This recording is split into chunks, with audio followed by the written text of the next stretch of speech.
ரொம்ப ப்ரிசைஸா நம்ம எதை அடிக்கணும் என்று டார்கெட் பண்ணோமோ அந்த டார்கெட்டை வெற்றிகரமாக நம்ம தாக்கியிருக்கோம் என்று. இன்னைக்கு பார்த்தீங்கன்னா, இன்னைக்கு காலையில இஸ்ரேல் ஆபரேஷன் ரைசிங் லயன் என்ற ஒரு ஆபரேஷன் தொடங்கியிருக்காங்க ஈரானுக்கு எதிராக. ஈரான்ல இருக்கக்கூடிய பல முக்கியமான டார்கெட்ஸை டார்கெட் பண்ணி ப்ரிசைஸா தூக்கியிருக்காங்க இஸ்ரேலுடைய விமானப்படை. இந்த ஆபரேஷன் ரைசிங் லயன் எதற்காக, இதனுடைய நோக்கம் என்ன, எவ்வளவு நாள் தொடரும் என்று பார்ப்பதற்கு முன்னாடி, யார் யாரெல்லாம் கொல்லப்பட்டிருக்கா என்று தெரிந்து கொள்வதற்கு முன்னாடி இந்த இடத்துல ரொம்ப முக்கியமான ஒரு விஷயத்தை அடிக்கோடிட்டு காட்டணும்னு நினைக்கிறேன். அதுதான் நரேட்டிவ் வார்ஃபேரை இஸ்ரேல் எப்படி எதிர்கொள்கிறது என்று.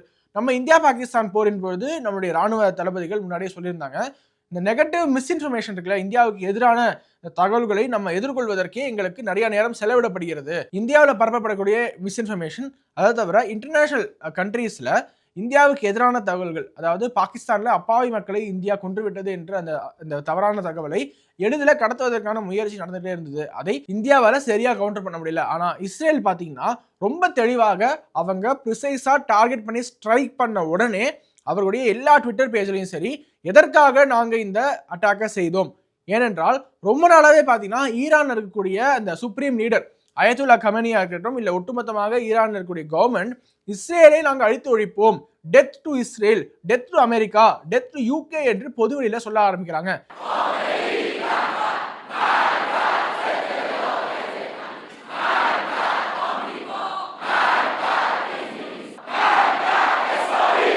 இது மட்டும் கிடையாது, ஈரான் ரொம்ப நாளாவே நியூக்ளியர் வெப்பனை அவங்களே பில்ட் பண்ணும் என்று ட்ரை பண்ணிட்டு இருக்காங்க. நியூக்ளியர் வெப்பன் மட்டும் அவங்க சக்சஸ்ஃபுல்லா பில்ட் பண்ணிட்டாங்கன்னா அது இஸ்ரேல் என்ற நாட்டிற்கே பேராபத்து. ஒட்டுமொத்தமாக இஸ்ரேலை அவர்கள் அழிக்க கூட தயங்க மாட்டார்கள் என்ற ஒரு கருத்தை சாதாரணமா ஒரு ட்வீட்ல இஸ்ரேலி டிஃபென்ஸ் ஃபோர்ஸ் ஐடிஎஃப் போட்டுட்டு விடல. இஸ்ரேலுடைய பிரைம் மினிஸ்டர் நேரடியாக களத்தில் இறங்குறாரு. நாங்க ஒரு ஆபரேஷனை லான்ச் பண்ணியிருக்கோம், ஆபரேஷன் ரைசிங் லைன் என்ற அதற்கு பேரு. இந்த ஒரு ஆபரேஷன் என்று வரை தொடரும் என்றால், எப்போது வரை இஸ்ரேலுடைய இந்த எக்ஸிஸ்டன்ஸுக்கு ஆபத்து வராது என்று நாங்கள் உணர்கிறோமோ, எப்போ நாங்கள் அதை உணர்றோமோ அப்போ நாங்கள் விட்டுருவோம், அதுவரை இந்த ஆபரேஷன் தொடர்ந்து கொண்டே இருக்கும் என்று ரொம்ப ப்ரிசைஸா அந்த ஒரு இஷ்யூ அட்ரஸ் பண்ணி இன்டர்நேஷனல் கம்யூனிட்டி கிட்ட நீங்க எல்லாரும் இஸ்ரேலுக்கு ஆதரவு தர வேண்டும் என்ற அந்த ஒரு கருத்தை முன்வைக்கிறாரு.